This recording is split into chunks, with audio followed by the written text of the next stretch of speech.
Hello and welcome to this course. We are going to go over the interface of Rhino. Now I'm using Rhino 8. If you're using a different version, some of the things I'm going to show you may be different for you. So let's first open up Rhino. You can see it here in front of me. And we have a few different parts to Rhino. The most noticeable ones are these four windows that we've got in the front here, and these are your four viewport windows. We've got three orthographic. We've got a top, front, right, and then we've also got a perspective view. Each time I click on one of these tabs, it's going to make that the active viewport, and I've just changed the color here to a cyan color so you can see that a little bit more noticeably. I can maximize each of these viewports by double clicking that tab, and that's going to make that full screen. And from here I can come down to the bottom left and flick between these different viewports as well. If I want to get the four of them back, just double click on that tab again, and you can see we've got them back there. The other things you can see here are our toolbars. So I've got one toolbar across the top here, and each of these tabs contains different tools. We've also got this toolbar here to the left, and again there's some different commands and tools there. We have a way of accessing those tools from our menus up the top here. We can get all of the same tools through there. We have a command line, and if we start typing, we can type commands straight into Rhino. For example, a sphere. And I can just press enter, and that's going to give me my sphere command. And from here I can start drawing out these spheres. We have the panels off to the right. At the moment I've set to box edit, and this first one here is going to be our properties. Now the ones that I tend to keep open most of the time are properties, layers, display, and box edit. There is a help button here as well, and you can type in a command just to see if you need some more help.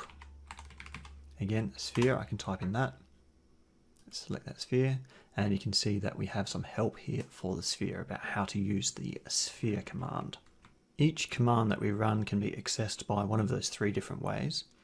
So the first one is to find the applicable icon. For example, if we want a box, we can come over to the left here and choose this box icon. If you hover over that, that'll tell you a little bit more about what the command is and what it does. If it's got one of these little black arrows in the bottom right, we can click on that black arrow, and that's going to pop out some more options for different commands. And again, we've got some further arrows here that we can pop out, and a whole bunch of different icons. This can be a little bit overwhelming, and it's perhaps not the most intuitive way of finding what you're after. Another way would be to, sometimes you can find these same icons up the top here. For example, if I want a solid tool, then you can see we've got some different options here. And again, we've got more of these options for the box and the sphere, etc. If we do want this box, we can click on that, and then looking up in the command, you can see that the name of this command is box, which kind of makes sense. And a lot of Rhino is quite intuitive, and a lot of the commands are very common sense. So for this box, it's going to ask us for the first corner of the base, and I can select in either of these four viewports. I'll start from the top here, and then I want the other corner, so I can just sort of drag it out here, and then it's going to ask us for a height. So I can click that, and then we have our beautiful box. Now within each of these commands there are a lot more additional extra options that we can look at, and I'll have a look at those a bit more in depth at a later point. Let me press Ctrl Z to undo that. Now another way to initiate that command would be to go through the drop down menus up here. So I can go to solid, and the first one here is box. And again, there's some different options in the way you might want to draw these out. For example, I'll choose diagonal to create a box. And this time I'll be in perspective, and you can see I'm just drawing out that square and then up using the diagonal option. Ctrl Z to undo that. And the third way is to directly type that command straight into the command line. BOX for box. press enter, and again we've got that box command started. Now once we've started that command, you can see we've got a few different options here. We can draw it out using the diagonal method. We've got a 3-point method, we've got a vertical and a center. So if I click on one of these, for example center, it's going to ask us for the center of the base, and I imagine that is going to be quite intuitive. That is going to be the center of our box, and there it is again. If you look over here in our help panel, you'll see that we've got auto update checked, and the help has changed from a sphere, which was our previous command, into a box. So whatever command that we use in Rhino, that is going to update in our help panel if this option is checked. So that's a nice easy way of getting the additional information about some of those commands that you might not be quite sure about. Let's have a look how we can better see what's going on in our scene. At the moment, our display view is set to wireframe, so all we're seeing are these lines here which are creating the box. If I hit this little down arrow next to perspective, you can see we've got different options for our viewport and how it shades our object in the viewport. So we are set to wireframe. I can change that to shaded, and now you can see that we've got a better indication of what we are building in our window. We can come over here and change to something like rendered. It's not going to be too helpful at the moment. We've got ghosted, and ghosted is my preferred way of working in these orthographic viewports. If I right click in, say, this front viewport, then Rhino is going to rerun the previously run command. And our previous command was to set this from wireframe to ghosted. So again, if I right click, it's just going to run that again. And that's a quick way of initiating commands quite rapidly. So we've got shaded, ghosted, ghosted, and ghosted. There's a little bit of transparency. You can start to see that background grid there. The way that we can move around this scene and navigate this scene is by using a combination of mouse buttons and the Shift, Control, and Alt keys. If I am in the perspective viewport, I'll make that active. Then by right-clicking and dragging, I can rotate around a point in our 3D space.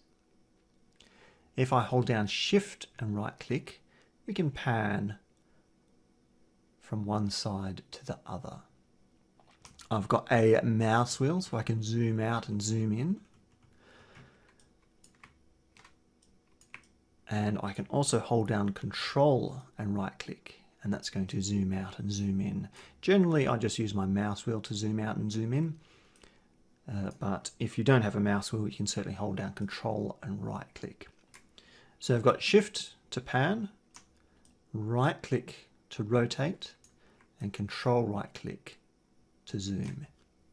Now in these three orthographic viewports, we can't rotate around this, so we just hold down right-click, and that's going to pan. And again, we can still zoom in and zoom out by holding down Control. It's just we don't rotate when we right click and drag, we pan when we right click and drag. In our perspective, it's Shift, right click and drag to pan. Otherwise you'll rotate. If I want to select an object in our scene, I just need to come and click on it using the left mouse button. That yellow outline indicates that it is selected. And if I click away into a blank space, I can deselect it. I can also press Escape, and that will deselect whatever is currently selected. We can also select by using what's called a crossing box. And if I cross from left to right, and our box covers the object entirely, then that object will be selected. If I cross from right to left and I only partly select an object, then it will not be selected.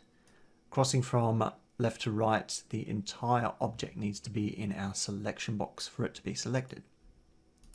If I cross from right to left, going the other way, then all I need is part of that object to be in our selection box, and the entire object will be selected. So left to right, I need the entire object in our box. Right to left, I need part of the object in our selection box. And that's called our crossing selections. Another selection method that we can use, and it's not too frequent and not too common, but it is called sub-selecting. Now our cube here is made up of 6 sides, and if I hold down Control and Shift and then click, you can see that I have sub-selected for just one face of this cube. And I can do the same. I can click on one of these edges and I've sub-selected one of those edges. I can also click on one of these vertices where these lines meet, and we're going to have some options here, and you can see that top one there is a vertex. So again, by holding Control and Shift, I can sub-select different parts of our object. Okay, let's have a break here. In the next video, I will go over a few more of the Rhino settings and some of these panels here which are on the right.